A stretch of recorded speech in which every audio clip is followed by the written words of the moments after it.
Si vous vous trouvez un peu éloigné de votre jeunesse, il y a des chances que vous vous sentez déconnecté.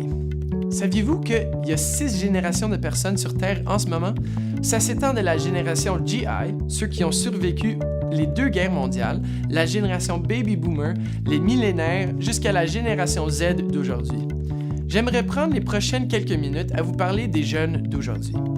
Ces jeunes-là font à peu près 18% de la population mondiale, ce qui est un gros groupe de personnes. Ils sont les enfants de la génération X et ils sont différents de toutes les autres générations qui sont venues avant eux.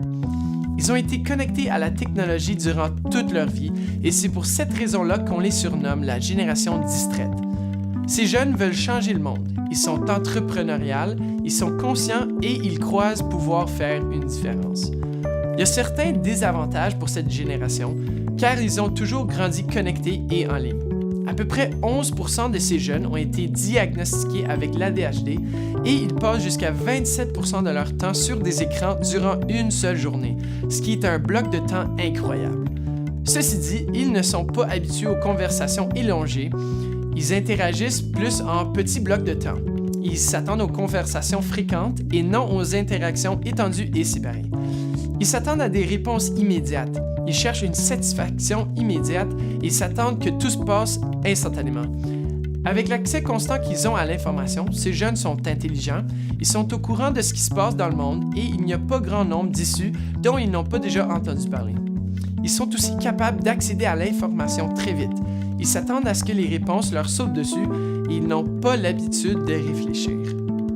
Ces jeunes sont le produit du parenting hélicoptère, voulant dire que leurs parents ont été impliqués dans chaque partie de leur vie pour leur vie entière. Il est intéressant de constater que leurs parents n'ont pas été très impliqués dans leur vie en ligne, alors ces jeunes ont fort probablement reçu entièrement trop de liberté en ligne.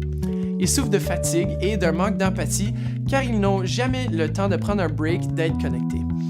Ils subissent aussi la pornographie, le cyberbullying, le sexting et l'effet Werther, l'effet du suicide copycat qui se passe parce qu'ils voient l'impact du suicide en ligne beaucoup trop souvent. Ces choses font tous partie de notre monde, donc comment peut-on réagir? Notre approche devrait avoir l'air de quoi?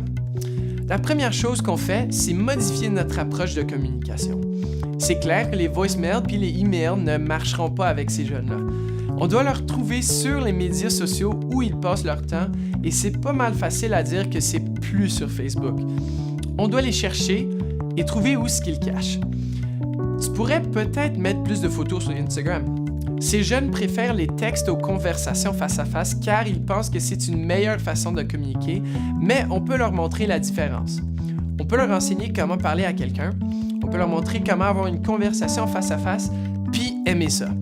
On peut leur montrer qu'il y a plus au monde à ce qui leur existe en ligne. Avec tout ce qu'on observe à propos de la génération qui s'en vient, on doit réaliser à quel point ils cherchent l'assurance de l'amour que Dieu a pour chacun d'entre nous. Ils ont un manque d'interaction avec la foi, Dieu et d'opportunités religieuses dans leur vie, plus que toute autre génération avant eux.